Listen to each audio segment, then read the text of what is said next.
Assalamualaikum warahmatullahi wabarakatuh. Alhamdulillahi rabbil alamin. Wassalatu wassalamu ala asyrafil mursalin Nabiina wa maulana Muhammadin wa ala alihi wa sahbihi ajma'in. Wa ashhadu an la ilaha illallah wahdahu la syarika lah. Wa ashhadu anna Muhammadan abduhu wa rasuluh sallallahu alaihi wa ala alihi wa sahbihi wa sallam tasliman katsira. Alhamdulillah, kembali kita melanjutkan pelajaran membahas kitab Khudh Aqidatak, dan kita sampai pada pertanyaan yang ke-54.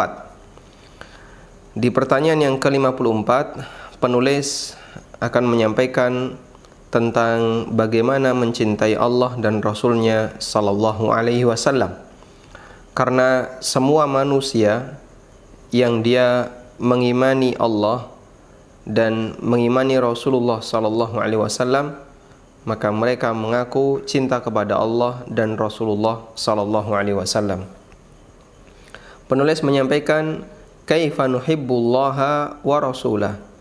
Bagaimana cara kita untuk mencintai Allah dan Rasulnya sallallahu alaihi wasallam? Jawaban yang disampaikan oleh penulis, nuhibbuhuma bi ta'atihima wattiba'i awamirihima.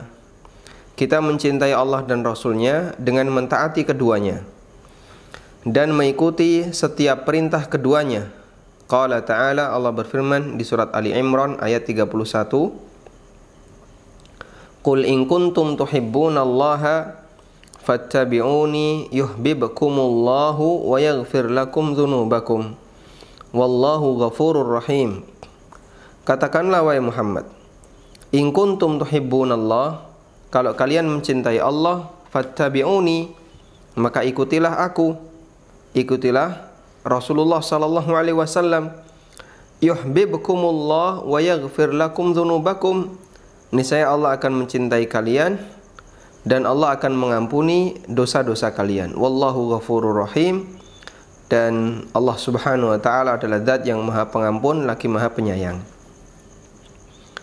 Wa qala sallallahu alaihi wasallam, dan Nabi sallallahu alaihi wasallam bersabda, la yu'minu ahadukum hatta akuna ahabba ilaihi min walidihi wa waladihi wan nasi ajma'in, muttafaqun alaih. Kalian tidak beriman sampai aku menjadi orang yang paling dia cintai. Sesungguhnya seseorang tidak disebut beriman sampai aku menjadi orang yang paling dia cintai dibandingkan ayahnya, dibandingkan kedua orang tuanya, wa waladihi, anaknya, wan nasi ajma'in, atau seluruh umat manusia. Muttafaqun alaih, hadis riwayat Bukhari Muslim. Baik, jamaah yang dimuliakan Allah subhanahu wa ta'ala, kita akan membahas firman Allah di surat Ali Imran ayat 31. Kami sarankan bagi Anda yang membawa mushaf atau yang di HP-nya ada mushaf, silahkan dibuka surat Ali Imran ayat 31.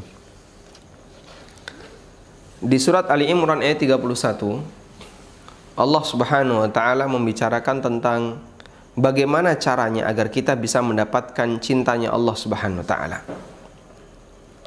Karena begini, yang terpenting itu mengaku mencintai Allah, yang terpenting mengaku cinta Allah ataukah dicintai oleh Allah? Jawabannya adalah dicintai oleh Allah, itu yang lebih penting. Maksudnya bagaimana? Kalau sebatas mengklaim mencintai Allah, semua manusia yang beriman kepada Allah, dia mencintai Allah. Baik Yahudi, Nasrani yang dia mengimani keberadaan Allah, maupun orang-orang musyrikin yang lainnya, mereka mengklaim cinta kepada Allah subhanahu wa ta'ala.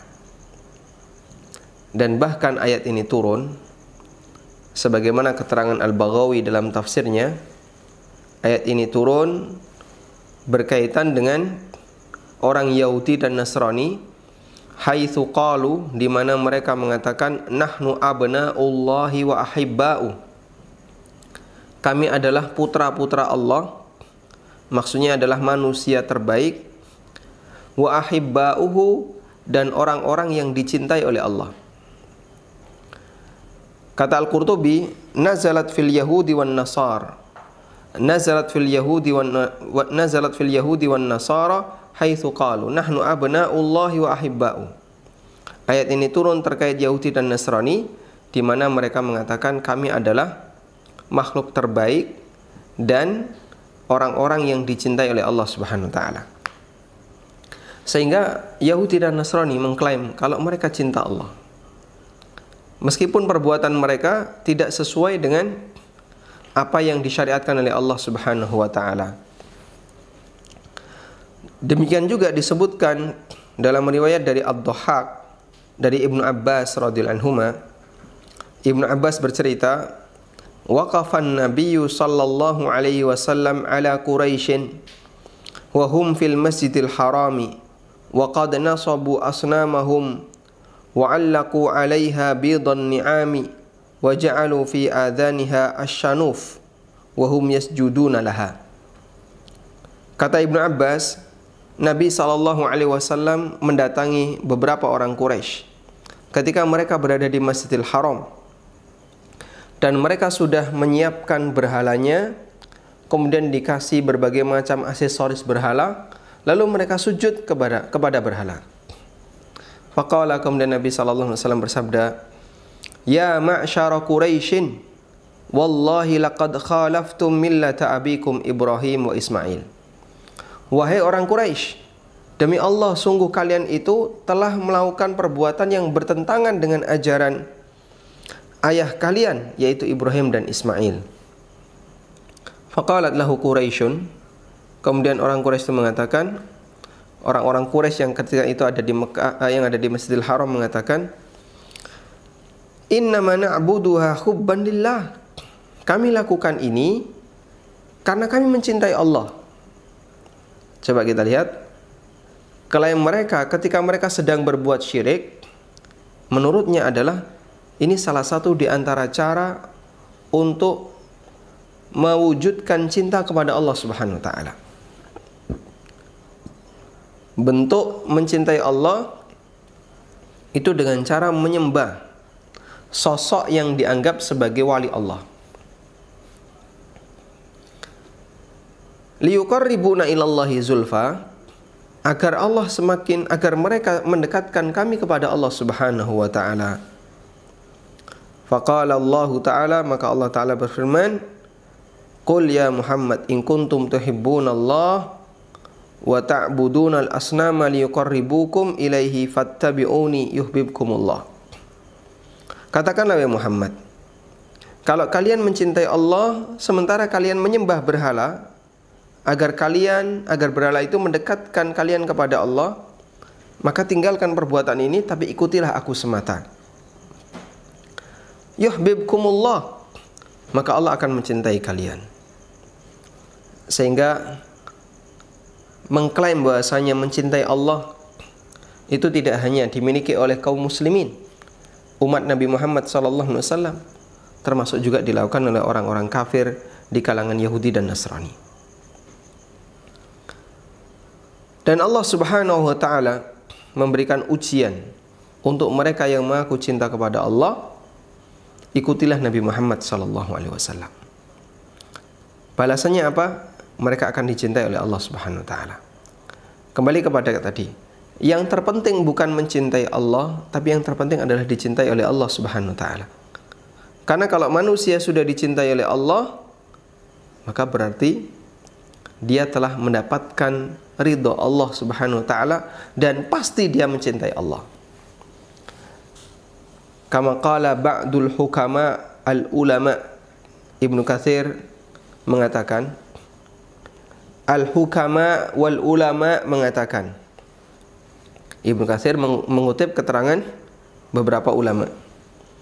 Para ulama mengatakan, laisa sya'nu an tuhabba, innama sya'nu laisa sya'nu an tuhibba, innama sya'nu an tuhabba. Yang penting bukan kamu mencintai, tapi yang penting adalah kamu dicintai. Karena kalau mengklaim mengaku cinta Allah, musyrikin pun melakukannya. Orang musyrikin Quraisy di zaman Nabi sallallahu alaihi wasallam, mereka menyembah berhala sambil diiringi dengan keyakinan kalau ini adalah sebagai wujud cintaku kepada Allah. Yahudi dan Nasrani juga mengaku demikian sebagaimana keterangan Al-Baghawi. Sehingga sebatas mengaku cinta kepada Allah, semua orang bisa melakukannya. Tapi yang penting adalah kamu dicintai oleh Allah. Innama sya'nu an tuhabba. Yang lebih penting adalah ketika kamu dicintai oleh Allah. Nah, ketika manusia dicintai oleh Allah, maka bisa dipastikan dia adalah orang yang mencintai Allah Subhanahu wa taala. Tayyib. Qala Al-Hasan Al-Basri, kata Hasan Al-Basri, kembali kepada latar belakang ayat ini yang berbicara tentang klaim orang-orang musyrikin kalau mereka mencintai Allah. Qala Al-Hasan Al-Basri, kata Hasan Al-Basri, wa ghairuhu minas salaf, dan beberapa ulama salaf yang lainnya, mereka menceritakan, za'ama qaumun annahum yuhibbunallah fabtalahumullahu bihadil ayah. Sebagian orang mengklaim kalau mereka mencintai Allah, maka Allah uji mereka dengan ayat ini. Qul in kuntum tuhibbunallaha fattabi'uni. Katakanlah ya Muhammad, kalau kalian mencintai Allah, maka ikutilah aku. Karena itulah para ulama mengatakan surat Ali Imran ayat 31 sering disebut dengan ayatul mihnah. Ayatul mihnah, ayat ujian, untuk menguji kejujuran manusia sejauh mana dia mencintai Allah Subhanahu wa taala. Dan neracanya adalah sejauh mana dia mengikuti Rasulullah sallallahu alaihi wasallam. Artinya, semakin sempurna ittiba seseorang kepada Nabi sallallahu alaihi wasallam, maka semakin sempurna pula balasan cinta yang diberikan oleh Allah Subhanahu wa taala. Kemudian kita perhatikan di sini balasan yang diberikan oleh Allah, yuhibbukumullah wa yaghfir lakum dzunubakum. Kalau kalian mengikuti Nabi Muhammad SAW, maka Allah akan mencintai kalian dan mengampuni dosa-dosa kalian. Allah akan mencintai kalian dan mengampuni dosa-dosa kalian. Artinya bagaimana? Kata Ibnu Katsir, kalau kalian mengikuti Nabi Muhammad sallallahu alaihi wasallam, yahsulu lakum fawqa ma talabtum min mahabbatikum iyyah wa huwa mahabbatuhu lakum wa huwa mahabbatuhu iyyakum wa huwa a'dhamu minal awwal. Jika kalian mengikuti Nabi sallallahu alaihi wasallam dengan baik, maka kalian akan mendapatkan lebih dari sebatas apa yang kalian inginkan. Apa itu? Cintanya Allah kepada kalian. Kalau tadi kan kalian mengklaim mencintai Allah, sekarang buktikan cintamu kepada Allah, benar atau tidak? Dengan cara gimana? Ikuti Nabi Muhammad SAW. Kalau cintamu benar, maka berarti kamu termasuk orang yang muttabi Rasulullah SAW, mengikuti Nabi Sallallahu Alaihi Wasallam. Tapi ternyata balasannya tidak cuma itu. Balasannya lebih dari itu. Kata Ibnu Katsir, yahsulu lakum fawqa ma talabtum. Kalian akan mendapatkan sesuatu yang melebihi dari apa yang kalian harapkan, yaitu cintanya Allah kepada kalian. Karena itu tadi yang terpenting bukan bagaimana mengklaim mencintai, tapi yang terpenting adalah bagaimana agar kita dicintai. Baik. Sehingga ketika balasannya yuhibbukumullah, Allah mencintai kalian, menunjukkan bahwasanya Allah Subhanahu wa taala memberikan balasan yang lebih dibandingkan sebatas keinginan sang hamba. Tayyib, kita coba bantu dengan tulisan.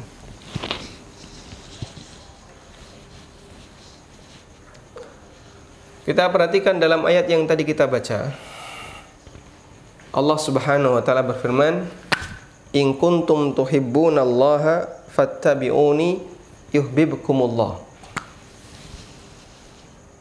Jika kamu mencintai Allah,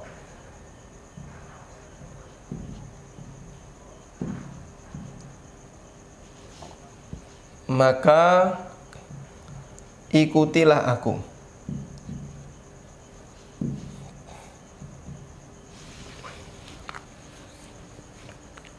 Kalimat ini adalah kalimat syarat. Jika, maka. Jika kamu mengaku mencintai Allah, maka ikutilah aku. Dan jawaban syarat adalah jika dia, berarti ikutilah aku ini sebagai apa? Sebagai jawab syarat. Sebagai jawab syarat. Jika kamu mencintai Allah, maka ikutilah aku. Maka ikutilah aku ini adalah jawab syarat. Nah, ketika muncul kalimat seperti ini, maka penilaian hanya ada dua kemungkinan. Pertama, klaim cintamu benar.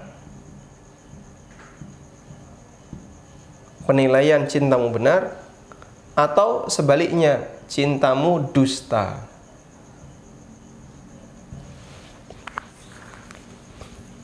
Gombal ya. Dia cuma ngeklaim mengaku cinta, tapi dia tidak melakukan syaratnya. Baik. Sehingga jika ada orang yang mengikuti Nabi Sallallahu Alaihi Wasallam, maka seharusnya balasannya adalah cintamu benar. Tapi ternyata tidak demikian.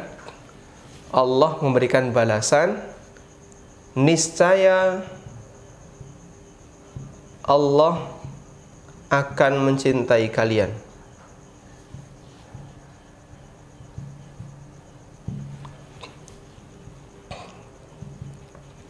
Plus mengampuni dosa kalian.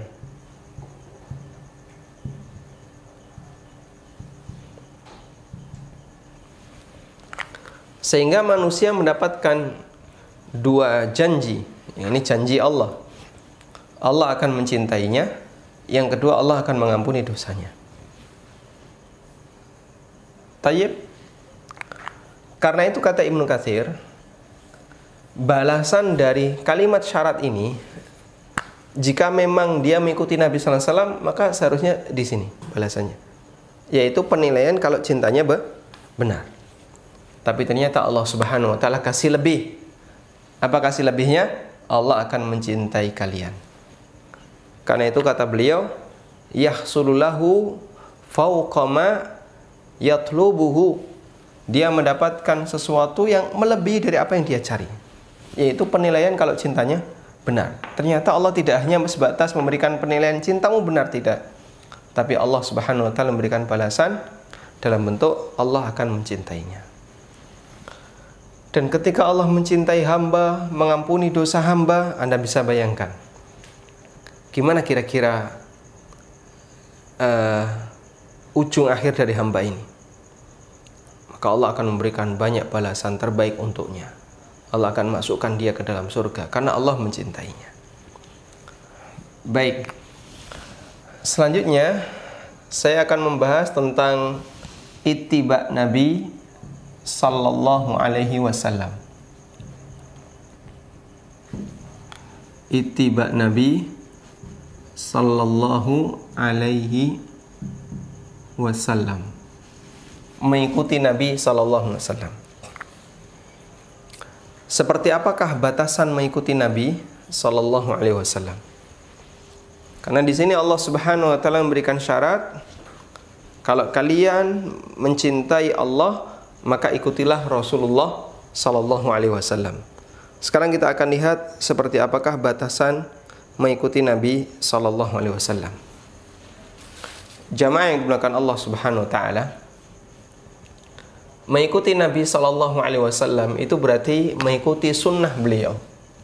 Sasarannya adalah sunnah beliau Sallallahu Alaihi Wasallam. Dan seperti yang kita tahu, sunnah Nabi Sallallahu Alaihi Wasallam ada berapa? Ada 3 ya. Sunnah qauliyah, sunnah fi'liyah, dan sunnah takririyah. Mengikuti sunnah Nabi SAW ada 3, baik yang bentuknya ucapan beliau, atau yang bentuknya perbuatan, atau yang bentuknya takrir. Takrir itu berarti persetujuan beliau. Baik. Untuk ucapan, semua yang beliau ucapkan adalah wahyu. Sebagaimana yang Allah firmankan dalam Al-Quran, wa ma yantiqu 'anil hawa in huwa illa wahyu yuha. Muhammad tidak bicara dari hawa nafsu. Muhammad adalah orang yang mendapatkan wahyu, tidak lain itu adalah wahyu yang diwahyukan kepada beliau. Sehingga untuk ucapan ini wahyu, semua wahyu.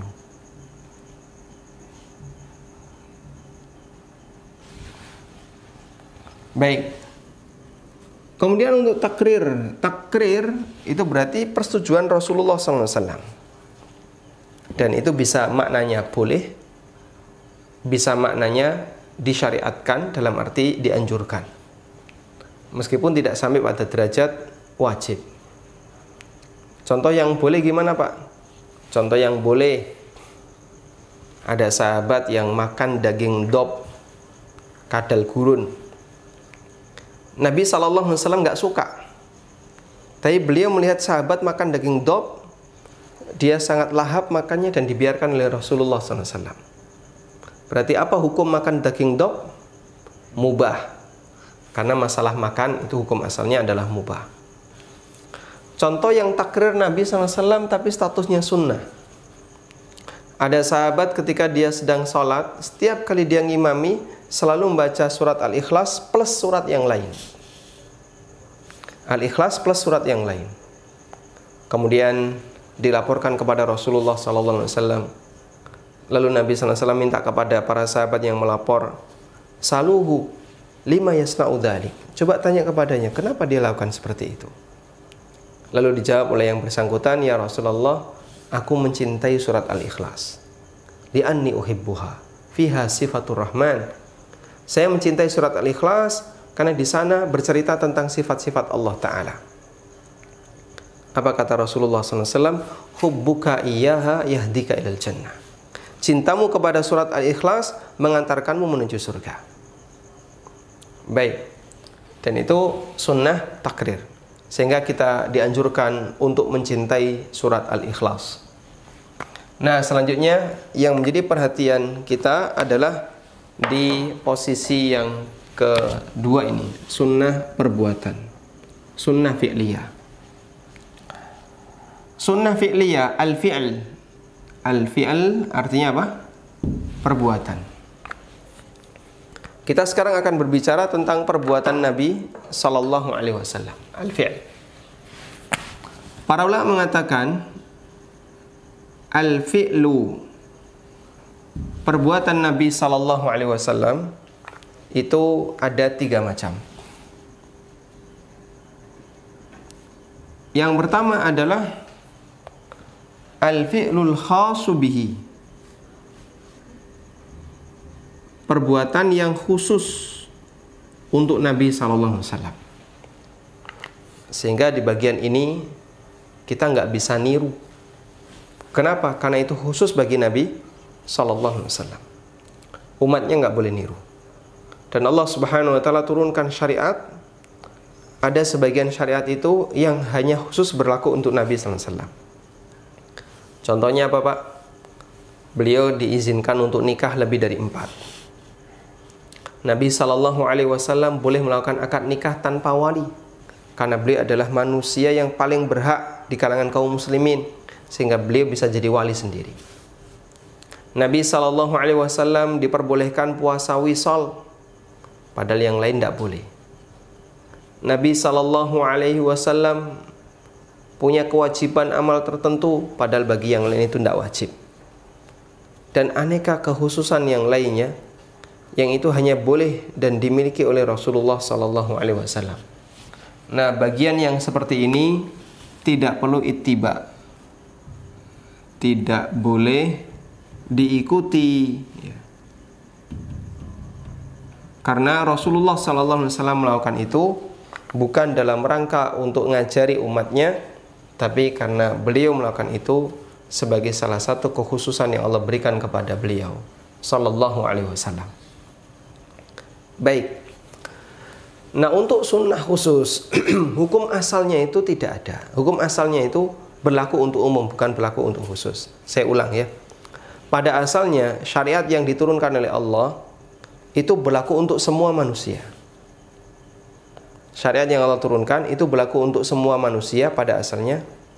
Sehingga tidak boleh kita nyatakan khusus bagi Nabi SAW kecuali jika ada dalil. Ini kaidah. Ya. Untuk bisa menyebut itu khusus, wajib ada dalil khusus. Kalau nggak ada dalil, maka hukum asalnya berlaku untuk beliau dan umat beliau sallallahu alaihi wasallam. Karena itulah Nabi sallallahu alaihi wasallam disebutkan dalam sebuah hadis, beliau marah ketika ada orang yang menganggap kalau hukum ini hanya khusus untuk Nabi sallallahu alaihi wasallam, padahal itu sifatnya umum. Disebutkan dalam sebuah hadis yang sahih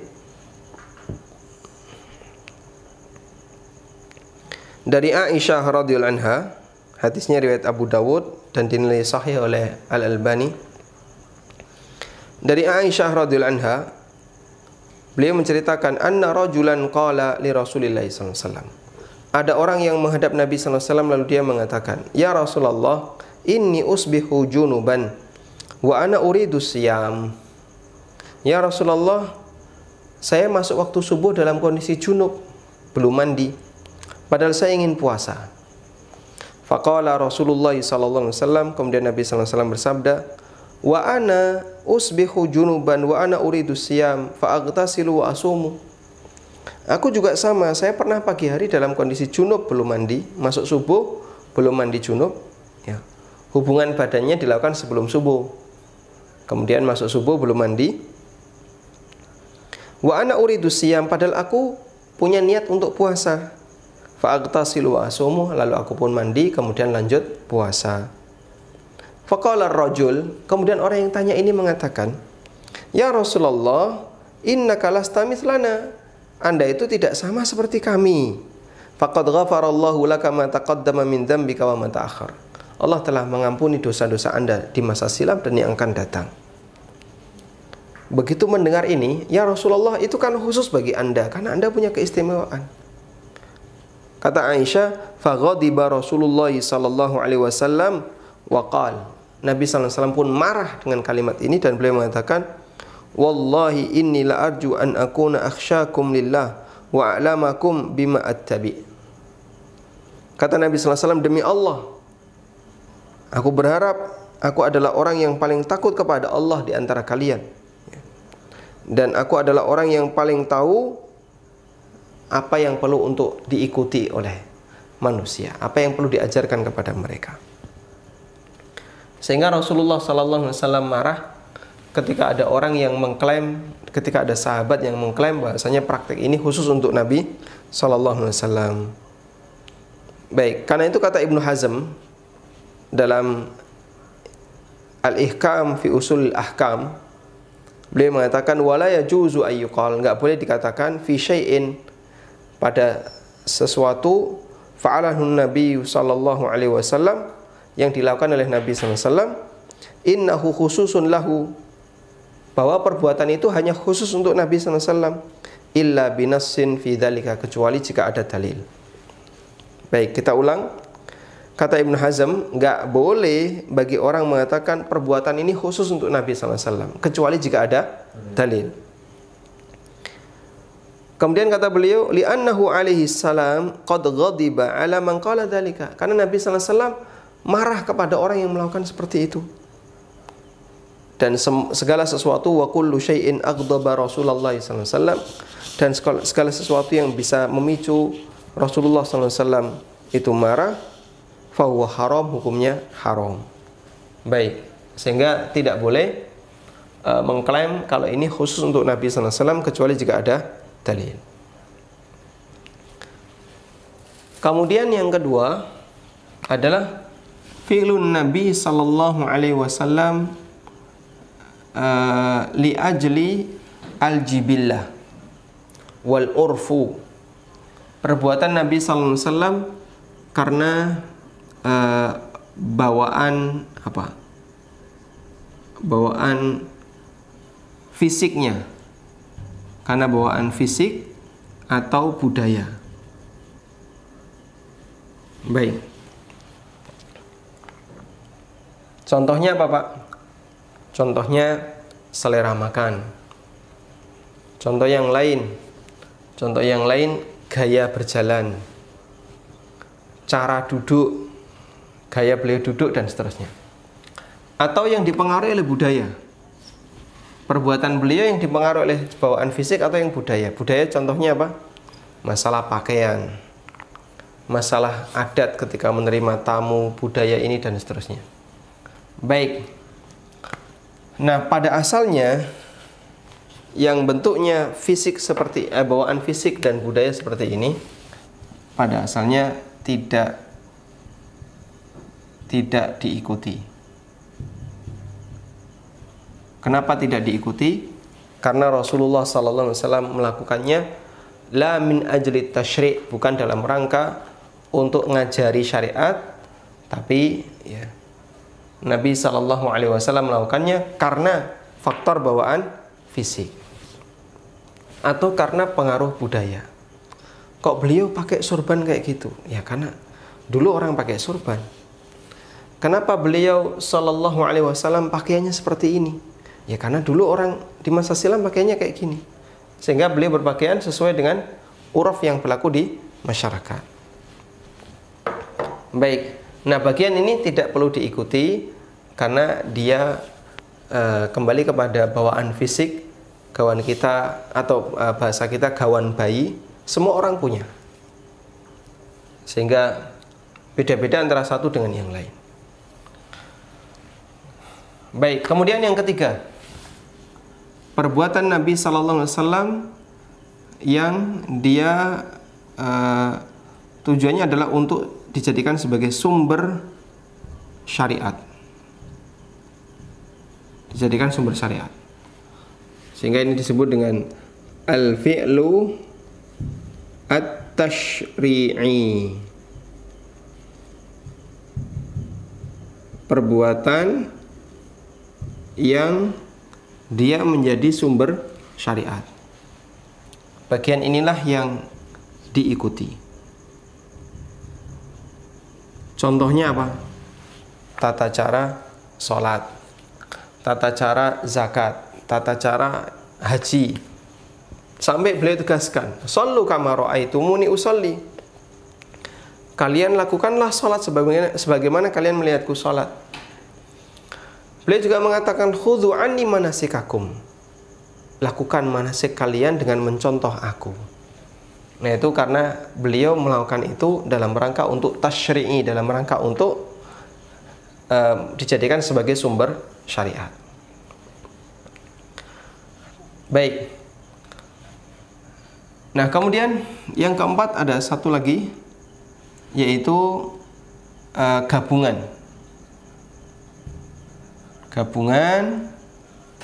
antara bawaan fisik dengan sumber syariat. Gabungan antara sunnah jibiliyah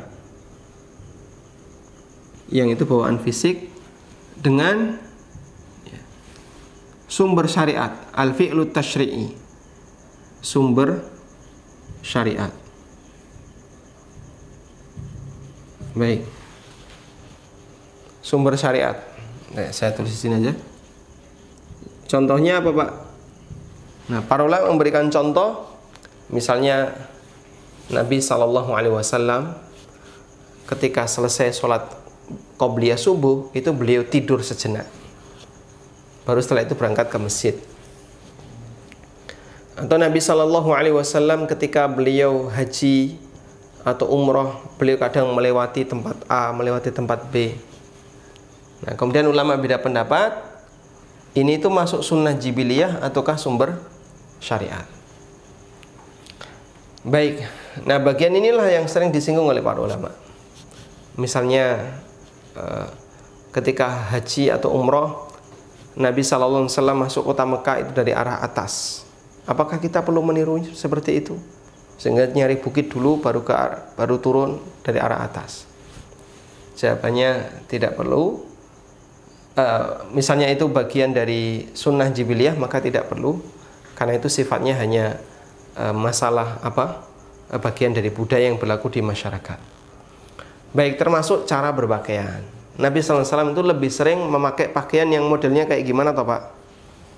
Kalau kita perhatikan dari beberapa hadis, beliau sering memakai pakaian seperti orang yang sedang ihram, pakai sarung, lalu pakai rida selendang, orang yang punya selendang, yang digunakan untuk nutup anggota badan yang atas.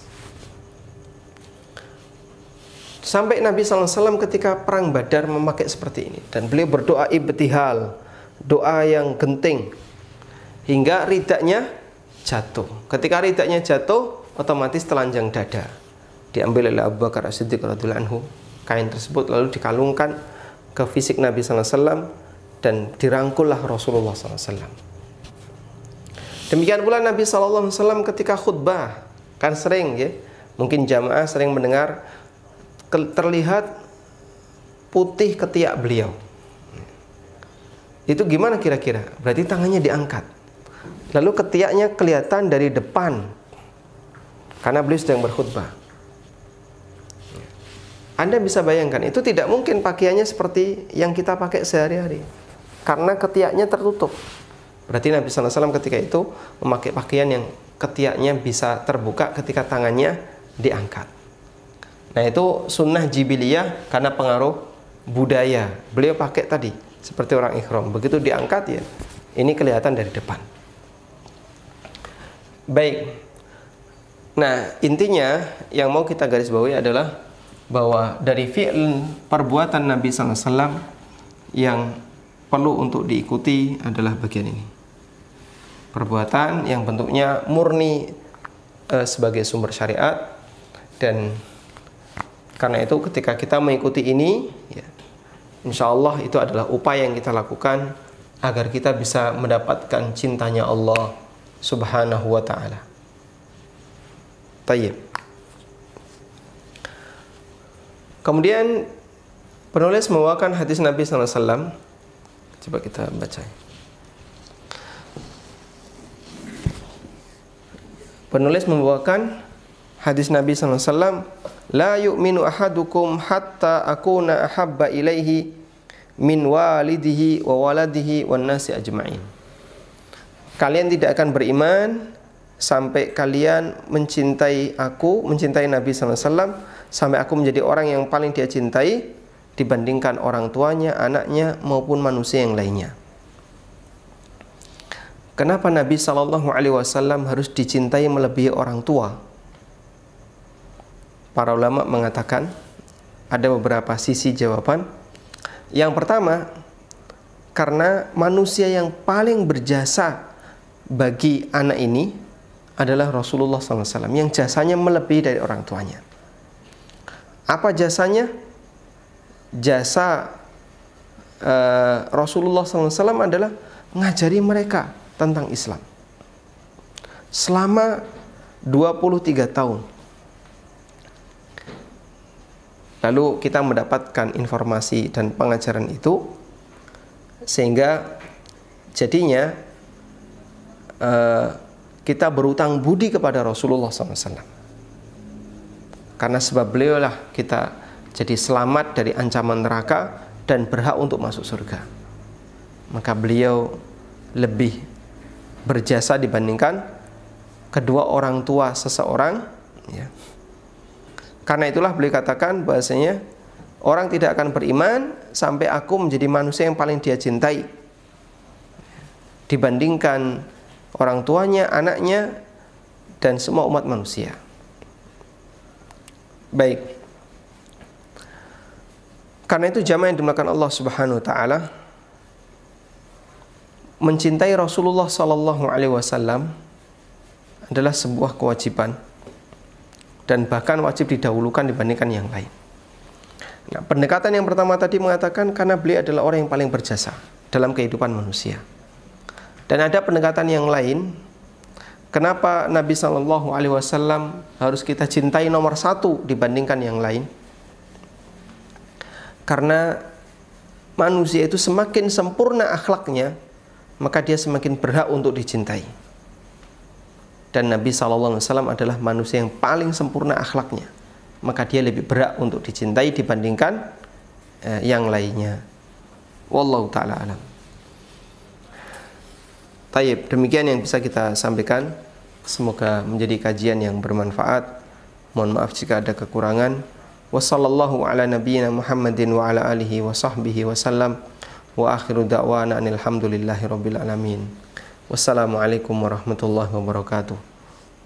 Subhanallah.